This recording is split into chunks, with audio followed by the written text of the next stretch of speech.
c'est l'avantage qu'on a eu sur ces deux matchs, c'est-à-dire que on est, comme je vous l'avais dit déjà depuis quelque temps, il y a un poste de sélectionneur, c'est aussi de pouvoir être bon au bon moment et immédiatement, mais tout en essayant d'anticiper les variations qu'il pourra avoir dans l'effectif.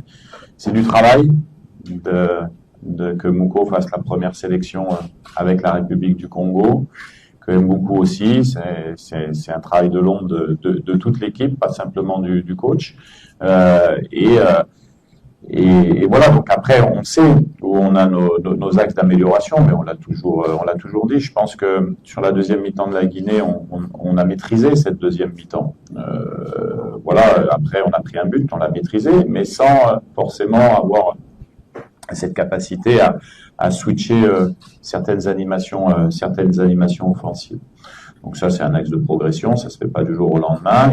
C'est pour ça qu'on va avoir certains joueurs à l'intérieur du jeu, certains autres joueurs qui vont peut-être être capables de nous apporter un plus dans ce domaine-là. On est toujours aussi en train d'évaluer ce poste d'attaquant parce qu'on n'a pas encore un titulaire à part entière. Ça sera encore le cas demain, puisque Mayele commencera le match demain. C'est une information que je peux vous donner. Et voilà, on recherche toujours cette position et puis ces animations. Après, vous savez, un match de foot ou une qualification CAN, quand après 5 matchs, vous faites 6 buts marqués, un but encaissé, c'est que vous faites 80% des choses bien et 20% des choses qui restent à améliorer. Voilà. Donc voilà, pour votre réponse. Un but au début, ils ont marqué un but sur coup de pied arrêté en corner. Après, ils ont souffert toute la deuxième mi-temps contre l'Éthiopie au stade des Martyrs. Et l'Éthiopie, c'est une bonne équipe de foot. C'est vrai qu'elle fait pas beaucoup de résultats, mais c'est une équipe qui nous a posé des problèmes au match aller. Nous,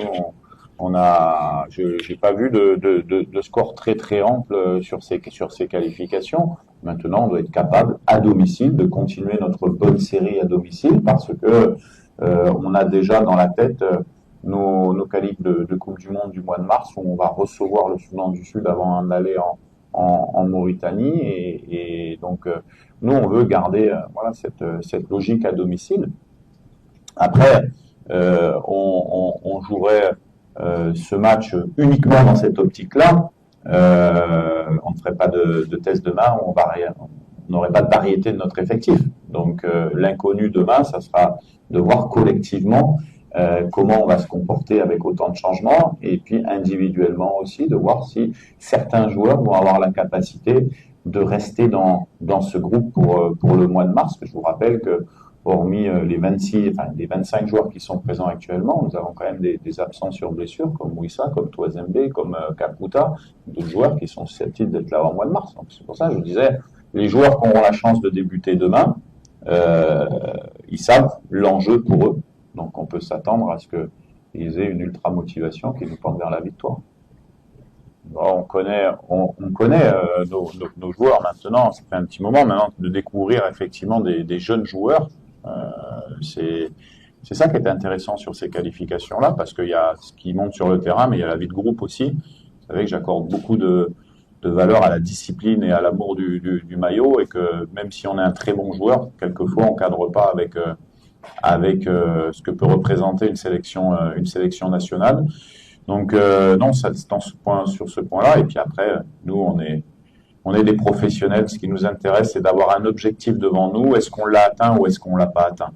La réalité, c'est qu'on avait 2 objectifs sur cette année 2024, qui était la première de bien figurer à la CAN. Je pense qu'on a rempli cet objectif-là.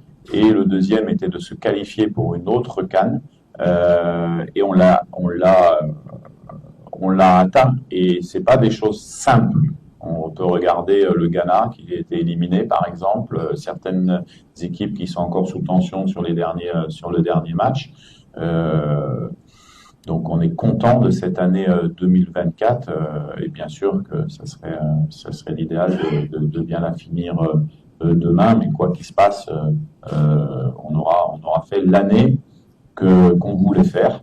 Et maintenant, on doit se projeter très rapidement sur la prochaine année, parce que en 2025, comme vous le savez, il y a encore des enjeux qui sont grands, comme une qualification en Coupe du Monde et une CAN qui se profile en fin d'année. Nous, on aimerait que demain le stade soit plein. Ce n'a pas été le cas sur les dernières rencontres. Et alors, pour quelle raison, je ne sais pas. Mais en tout cas, nous, on a envie de partager avec le maximum de personnes. Il y aura quelques jeunes joueurs sur la pelouse, donc c'est aussi important que les gens se rendent compte de la suite et de la qualité qu'il va pouvoir y avoir sur les autres années qui arrivent également. Mais en tout cas, comme je l'ai dit, mais c'est le message que je vous avais passé aussi à la presse. Joueurs de foot, staff technique, fans, je peux rajouter agents de joueurs et ainsi de suite.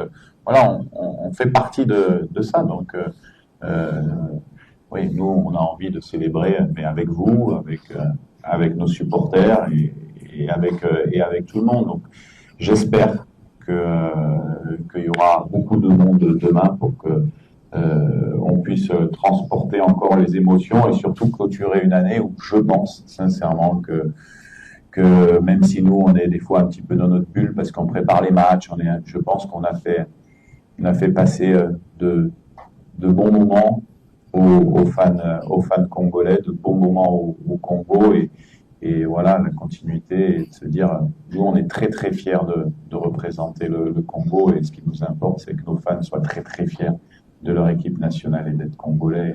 Et ça, on sent ce partage-là. C'est pour ça qu'il ne faut pas être trop dur avec les joueurs par rapport au match de la Guinée. Mais il faut encourager tout le monde et savoir aussi qu'on a rempli les objectifs et qu'on a encore beaucoup de choses à travailler. Il ne faut pas manquer d'humilité. On a beaucoup de choses à travailler encore pour pouvoir être encore meilleur. Et nous, on manque pas d'énergie et c'est pas une défaite qui va nous faire perdre cette motivation et cette énergie-là. Voilà, à demain, merci.